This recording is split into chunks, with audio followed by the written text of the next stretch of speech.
so today in our Music Minute, we're going to talk about incorporating the entirety or a partial part of the major scale. Now, if you are at a hymn playing level, you really ought to know all of your major scales. The scale is a foundational element. It is a tool for you to use, and you can use it in much improvisation. So let's talk about scales in the right hand. We're on Like a River Glorious, and you'll notice in some of the holds here, when I have a hold of a whole note or a semi-breve, I want to use those beats to create forward motion. And a great way to do that is to use a scale or part of a scale to keep those beats flowing forward, especially for congregational singing. You don't want to just sit on those, okay? So in the first one, I did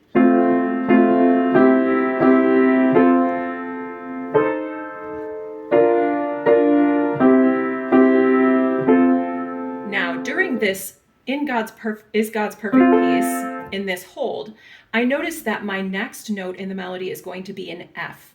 And I've got 4 beats to hold until I get to that F. So I'm going to find the lower F from where I'm going to be, 1 octave lower from that melodic line. And I'm going to play that F major scale to get me to the next first beat.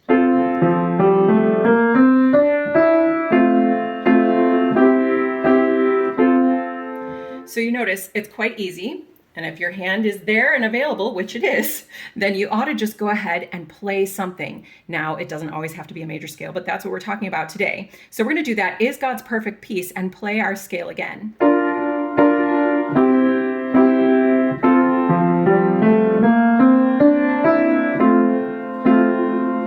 Now that led us right into the next phrase.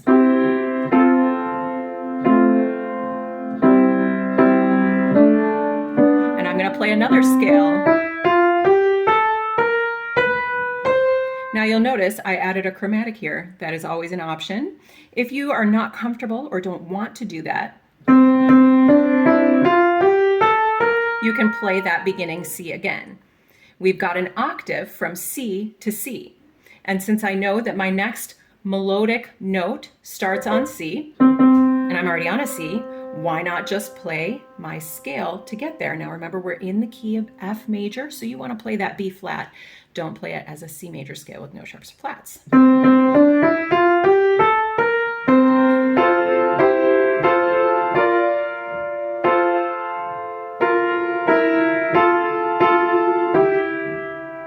Now in this hold, fuller every day, my next melodic note is going to be A, so I can start down on that A.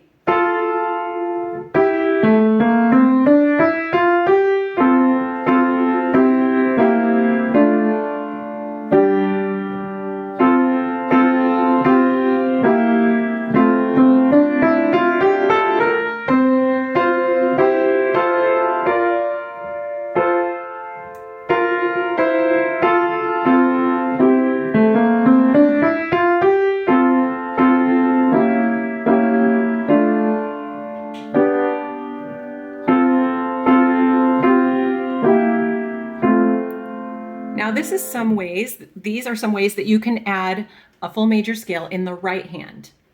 We can also use a major scale. Let's see. Let's go from the chorus and see if the left hand can catch a major scale, okay?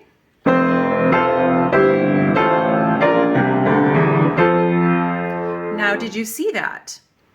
I went from stayed upon,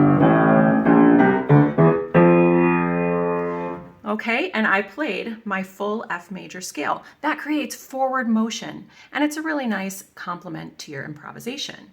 There are other examples we can use this in. Let's look at He Keeps Me Singing, which is a little bit peppier of a tempo, usually. We're in the key of A flat and still playing in 4/4. This time, we're going to see where can we use a left hand major scale.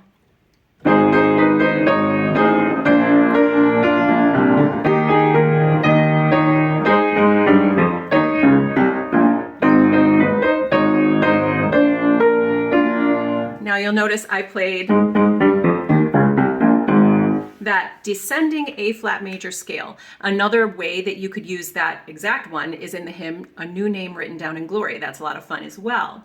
Let's look at an alternate meter here. How about Wonderful Peace? Wonderful Peace is in 6/8 time. And again, we're going to watch the left hand in this particular example. I'm just going to give you a short snippet of it. Where can we use a left hand ascending scale?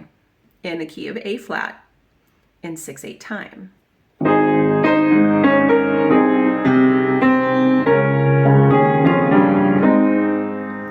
Now, let's do that one more time.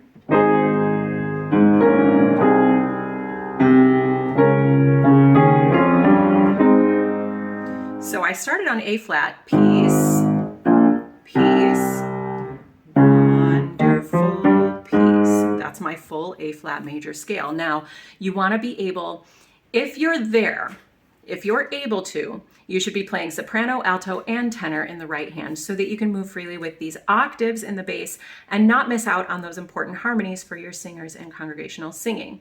So that's another example of how you can use a full scale. What about 3/4 time? Let's go to moment by moment. Now you might be thinking, well, we don't even sing these particular hymns in my church. Well, I'm giving you examples, and you can find the ones in these meters that you do sing at your church and practice these techniques, okay? You are not limited, so if you learn the technique, it applies to many, many hymns, okay? In the chorus of moment by moment, let's see where we can find ourselves a scale passage.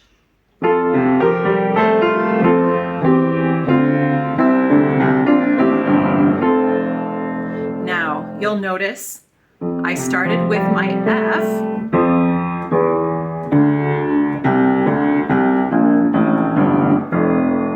You'll find that's a very easily attainable use of a cadence, and this is an imperfect cadence here, but take that dominant and do an up passing or neighboring tone and travel right down to the tonic again. You could also, if you wanted to do a partial scale,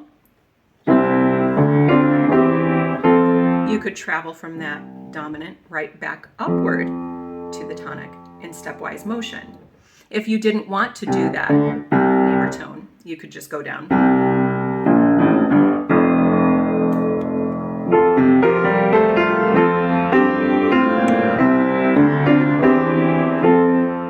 And again, you can travel with one finger, you can travel in octaves, but my encouragement to you today is to use that major scale.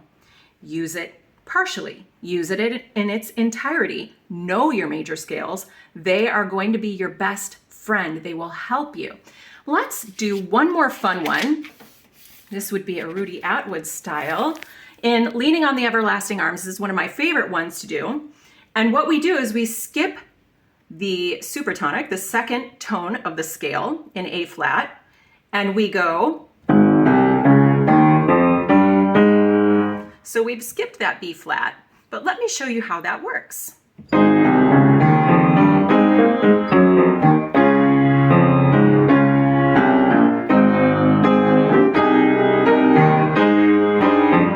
There's a full scale.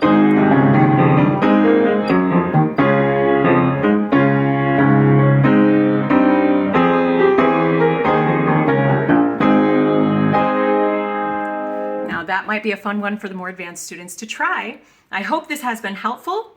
And now we have an extra bonus tip today. Your tip today is to check where you are on your bench. Are you scooted to the front half of your bench? Do not scoot all the way back. So if you're on the front half of your bench, when your arms are extended, the back of your finger should just lightly graze your board here. If you're very close, you need to back up. If you're very far away, you need to scoot forward.